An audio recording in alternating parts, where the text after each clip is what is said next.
Hi guys, hi people of YouTube and loyal subscribers. So this week I'm Nat and I'm at college and this is week 2 of the spring semester. So this week was a little crazy. Okay, now I live on the East Coast. If you guys don't know, I'm not going to tell you where. I'm going to tell you that's in the East Coast. So as you know, in the East Coast right now, it's like negative a million degrees down here and over here. And what happens is okay, Monday, we didn't have school, because it was like Luther King Day. So I went back to my house, which you guys saw on last week's video, and then that day, it snowed, like, really bad. Like, you should have saw, like, it was, like, outside of my dorm room, the window, like, it was covered and everything. Like, the cars, you could not see the cars. It was that bad. So what happened was they decided, okay, we're going to close the school at, like, 11 or 12 or something. So I was like, yay, because I didn't want to go to my ethics class, and I didn't read it at all. So then what happened was then on Wednesday, we had school, but it opened at 10 a.m., so it was like a 2-hour delay type of thing. I mean, college started at, like, 10 a.m., but it was open and everything, but classes didn't start until 10 a.m. So I only had one class that day. So it was like, yes, because I did not want to go to my 9 o'clock class. I was like, ugh. So then yesterday we had normal college day. And then today, which is Friday, last night, it snowed a little bit. So what happened was I was going this morning to my class, and I was wearing jeans.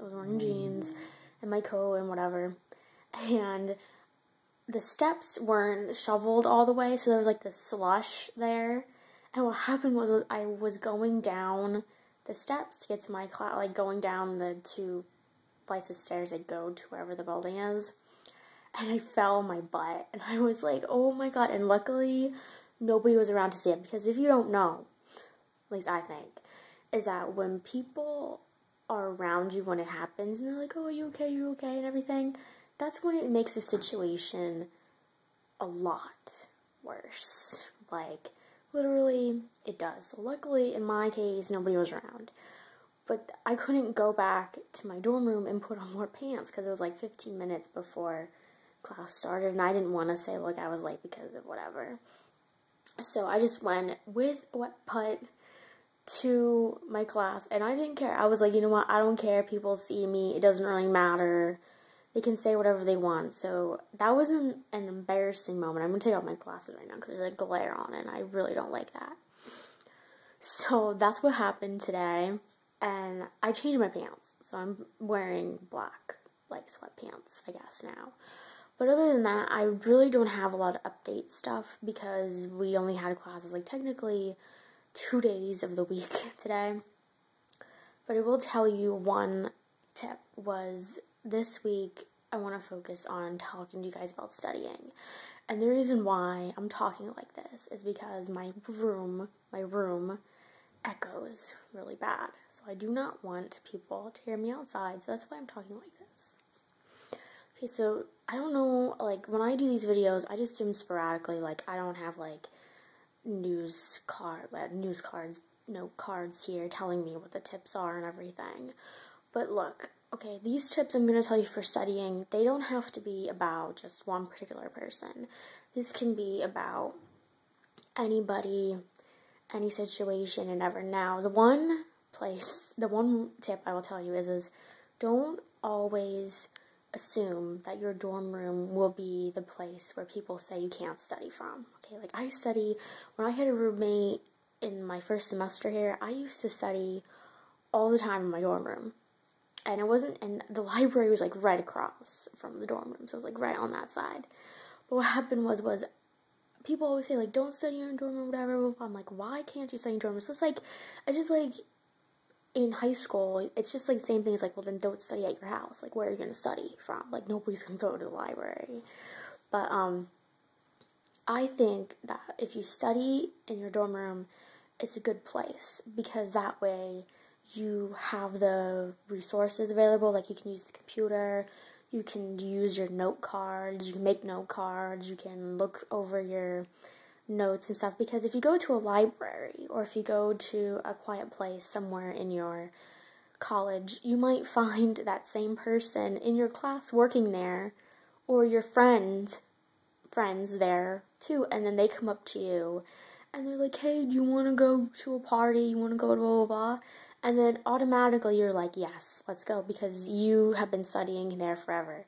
Plus, I think that if you study in your dorm room, you're secluded, so you can get stuff done faster. Because if you get stuff done in, like, your, like a library or something, like, it doesn't matter, it has to be a library, it could be, like, somebody else's dorm room, it could be a quiet place on campus, a private place on campus, whatever.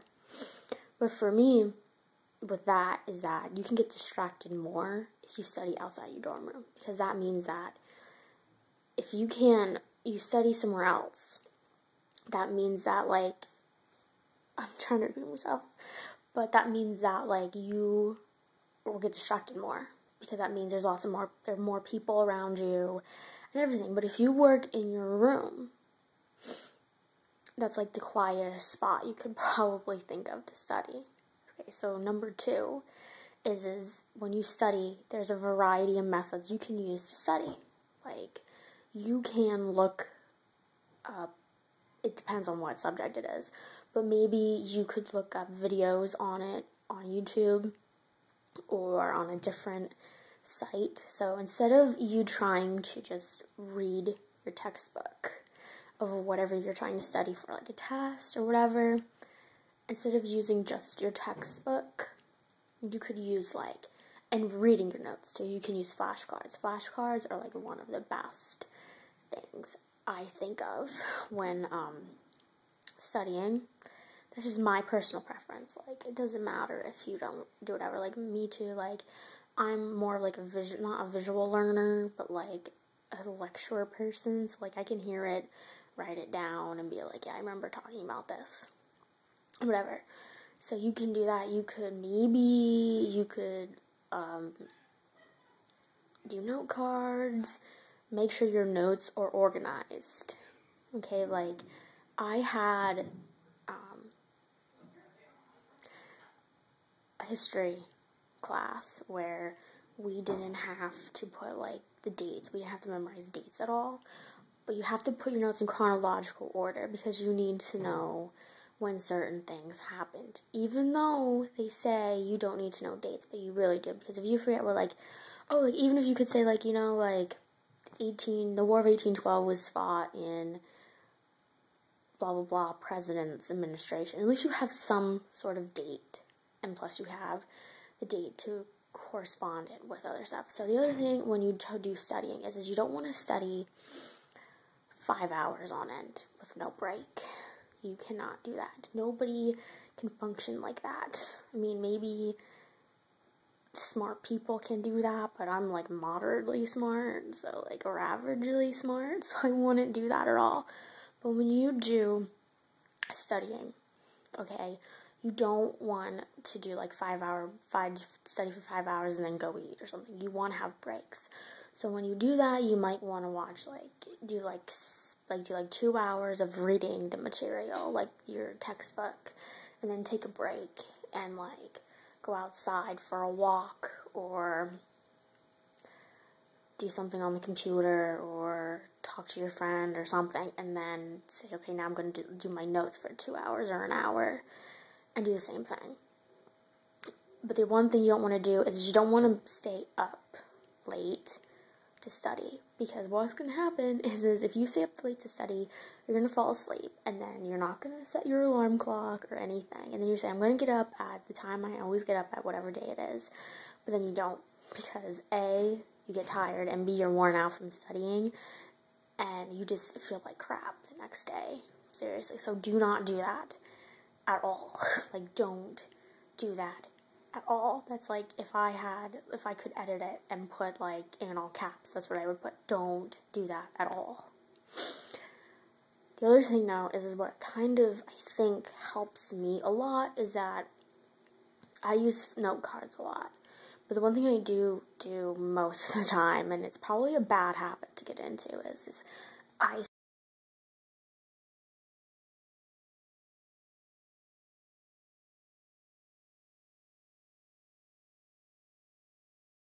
American History Part 1 and Part 2, I can just study those automatically before a test because I know what's going to happen, like, it's easy. And for probability and statistics, it was the same way. Like, I didn't study at all until the day of the test and the day of the test and the time right before the test, because in my mind, it sinks into your brain a lot more, because then you're going to have it stuck in your brain a lot more than if you studied the night before. Because if you studied the night before and then you crashed out, you're going to have like those hours of studying, but you're not going to remember, and everything is going to be so confused in your head. So that's the other tip I would suggest trying to do. The other one is don't involve yourself in study groups, because study groups can get out of hand if they're not controlled by a peer or a mentor or a teacher or a parent or whatever. Because if you think about it, we're only like 18 to 22, 21, whatever age, and we can get off track still. Like, for me, I can get off track with anything, especially if I'm with a group of people. So that's the one thing you want to avoid is study groups. As long as you know the people in your study group are going to stick to whatever you're going to do, then fine. And the other thing is you don't want to go into your test nervous. Because if you go into your test nervous, you're going to forget everything. Like, seriously, everything. So that's my other tip. My other tip is when you go into a test, you want to say to yourself, like, if I don't fail it, it's not a big deal. Like, if you say, well, I'm going to fail this test, your brain already knows that. So if you're going to say it, then yeah, you're going to fail. But at least you won't care because you're going to fail it. Like, my teacher said, like, don't worry about if you fail a test because it's not a big deal. Like, you failed tests before, and it's not a big deal. So remember, if you fail a test, it's not a big deal, because you probably failed more times in high school and college combined together. So I'm sorry if this vlog was boring to you guys. I did finish a Stephen King book, The Regulators, but that book was really, really bad. I didn't like it at all, so I'm not going to do a book review on it. I didn't get any new stuff and anything, so this vlog was just about like study tips and stuff. But comment below if you want to see more tips on other college things, or comment below to put your favorite studying tips down in the comment box. Like this video, subscribe, tell your friends, share it, favorite it, whatever you want to do. So I'll see you guys next week. Bye.